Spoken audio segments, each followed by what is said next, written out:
actions and speaking for the BIPOC community, who's a white woman who was committing microaggressions. And, she's friends with a lot of people, and I don't want to cause problems for her.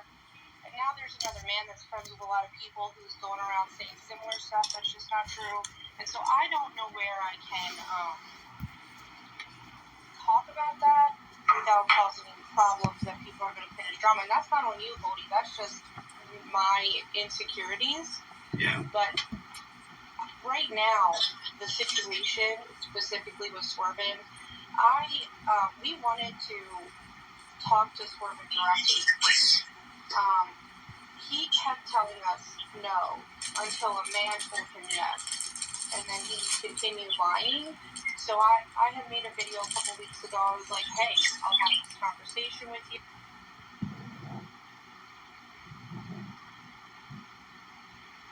Accountability without truth. Right, fair enough. His response was to block me. So for me, I have written mountains. I've written him off, right? Like, I cannot give him any more of my emotional labor because he's not interested in doing the work himself. He's in Alive now, right now, with 4 women. So. Yeah. Well, and he surrounds himself with women on purpose. So far as that goes, like, I don't think there's anything for you to do, Goldie. I just appreciate that you have been a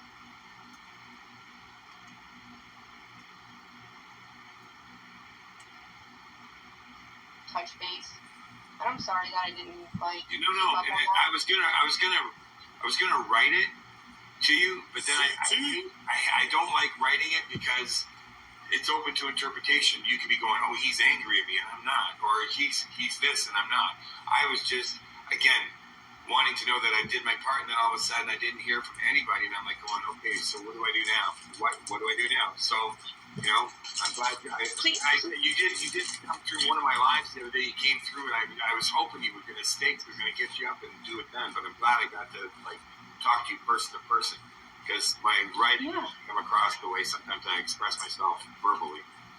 You can if you ever want to, and yeah, I think I totally respect the idea that you felt left hanging. I actually totally get that, because there's so much stuff that's gone on in the back that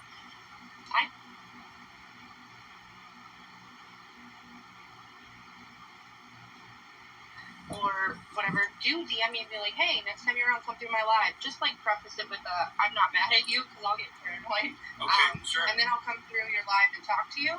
I don't mean to be weird about it. I just have a hard time knowing where my imposter syndrome. I'm welcome. Not that you're unwelcome. I'm not saying that, but I don't know where the spaces are that the people who are continuing to perpetuate problems for me exist. You know what I mean? Yeah. Understood. I mean, it's part of my neurodivergent to have imposter syndrome and everywhere I feel online. Well, I have I think it's part of my ADHD that I do that object permanence, and I do it to people, and I hate that, because I would hate it if it happened to me, and I don't mean to do that.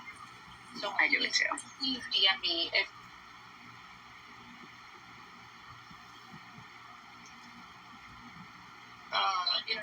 internet fans. I'll be like, cool, I'll come through your live.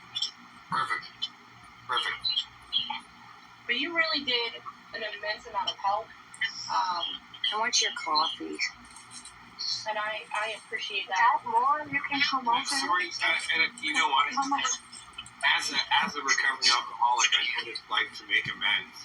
And I know how some of them went. Some of them went well, some of them went okay, some of them went really bad.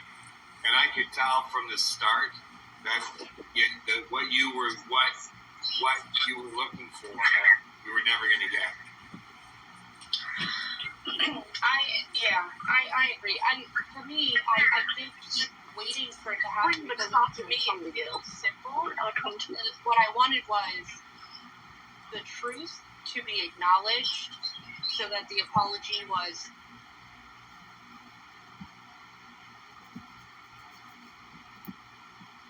he can't do it because it would damage his ego too much. And everyone told me to give him time. So I was like, okay, I'm going to give him time. Well, I gave him that time, and I don't feel like I have to give him any more. So I'm just not I've just written that off now. Let no person steal your joy. There was a TikTok that came to me from Raven, Raven Sass, from back over on Clapper, but she sent me one. It said, a lifetime of trauma has taught me in 5 seconds to recognize when somebody's a bad person, but it takes months for me to convince others or have other people see it. Yeah, that's very accurate. So, Sass, how did your live go with your platform you're going to start doing on Tuesday nights? How did the first one go? So the first one, the first one went really well. Halfway through, the topic changed to women were telling some of their victim stories, which we wanted it to be more lighthearted and fun. We were trying.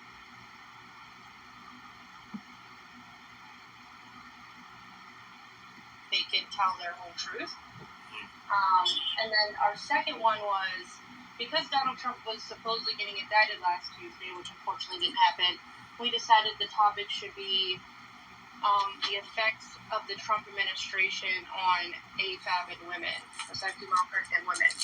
And so we were talking about policies that affected women and how they affected women. And I think that went really well. Do you allow any male guests? The reason I want to say this to you, because I want to say it to your face. What I've heard, like what people say to me, is it's a male bashing part, and I don't believe that for 1 second. I would literally go and just be there and listen. In your show, to show that it's not that. Can I say something about that, Goldie? Yeah.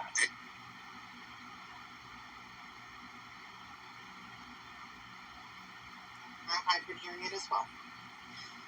This is the thing that drives me insane. Oh my God, I'm not going to cry. I'm not going to do it. I'm not going to do it. Okay. You got this, Amber. You got it. Randy, what is that about you? Every time I come on your lives, I cry.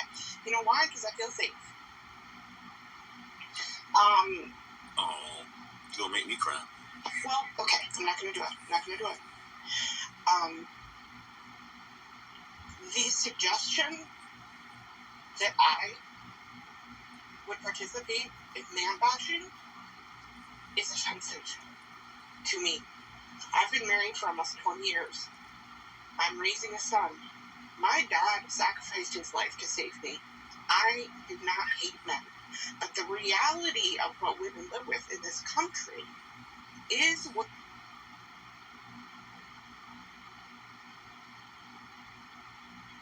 man almost killed me and took my dad's life. You understand that I've been SA'd by a man. Every woman has stories like this in this country. Every single one of them, to some degree. And the statistics bear this out. 97% of FAs in this country committed against women are by men. And the ones against men, too. This is happening. Women need to talk about it. We're tired of being told to shut up and be quiet. And if we have a space, So one of the things we're allowed to talk about it. My thought was, and that's totally not what I meant.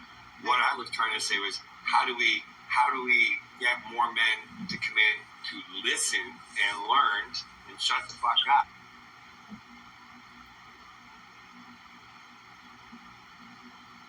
Just gonna get ripped a new one.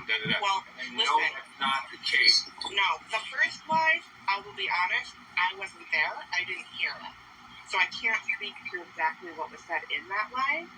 But I know that it was, the intention of it was to be a more lighthearted kind of joke, like, the lie's mental, haha, jokey around. Because we have been subjected to being lied about across this app for months.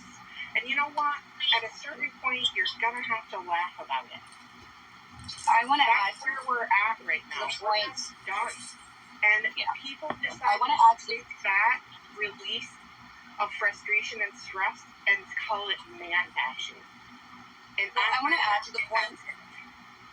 I also want to add to the point when man bashing is stated.